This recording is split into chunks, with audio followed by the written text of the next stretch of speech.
Fakta pria yang disebut hidup lagi serahkan diri ke polisi. Rekayasa kematian karena hindari utang. Pria di Bogor, Jawa Barat yang dikabarkan hidup lagi, Urip Saputra, menyerahkan diri ke polisi. Urip Saputra sempat dikabarkan kabur karena keberadaannya tak diketahui setelah pulang dari RSUD Kota Bogor. Istri Urip Saputra berinisial Y juga datang ke Polres Bogor pada Jumat 18 November 2022. Kasat Reskrim Polres Bogor AKP Yohanes Redoi Sigiro membenarkan bahwa Urip Saputra dan istrinya sudah menyerahkan diri.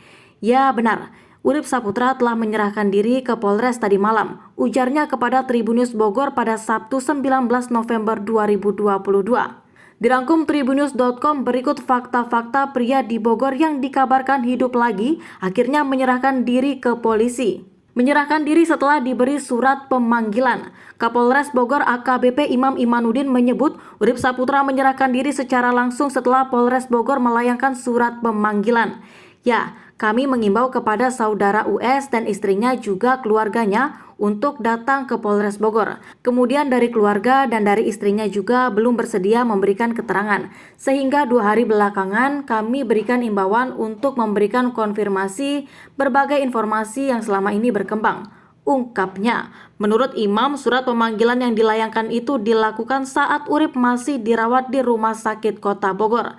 Namun saat itu pihaknya memberikan kesempatan terlebih dahulu bagi Urip untuk pemulihan. Diperiksa polisi soal utang piutang, AKP Yohanes Redoi Sigiro menyampaikan pemeriksaan terhadap Urip Saputra dilakukan sejak Jumat malam.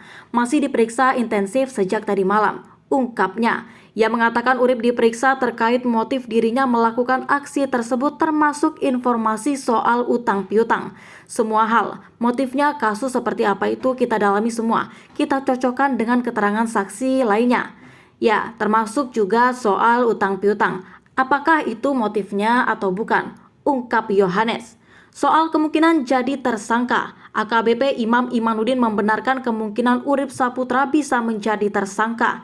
Ya, nanti kita lihat hasil pemeriksaan terakhir, ungkapnya. Yang menjelaskan pihaknya akan menelisik alat bukti terlebih dahulu. Nanti proses penyelidikan itu seperti puzzle. Kita kumpulkan alat buktinya, kita kumpulkan fakta hukumnya seperti apa. Nanti baru terekonstruksikan di dalam delik. Itu pun penegakan hukum itu ada yang disebut kepastian hukum, ada yang disebut rasa keadilan, ada yang disebut azas kemanfaatan hukum itu sendiri, beber Imam. Imam juga memastikan pihaknya tetap menegakkan hukum sesuai apa yang terjadi. Terungkap Urip ingin hindari utang 1,5 miliar rupiah. Imam Imanuddin juga menyebut Urip melakukan rekayasa kematiannya atas ide sendiri karena memiliki utang di tempatnya bekerja.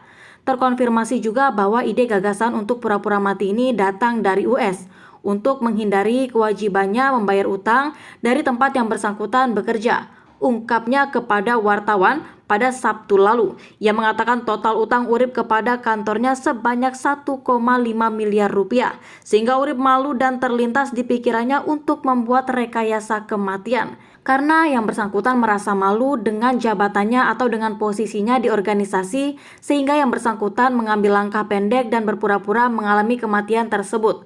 Terang Imam. Ia juga memastikan utang tersebut didapati Urip dari tempatnya bekerja, bukan karena terjerat pinjaman online. Diketahui Urip Saputra dirawat di Rumah Sakit Kota Bogor sejak 10 November 2022. Urip dikabarkan sudah keluar dari rumah sakit pada Rabu 16 November 2022 lalu. Namun Urip Saputra dan istrinya ternyata tak pulang ke rumah. Ketika keberadaan Urip masih misterius, polisi terus melakukan penyelidikan.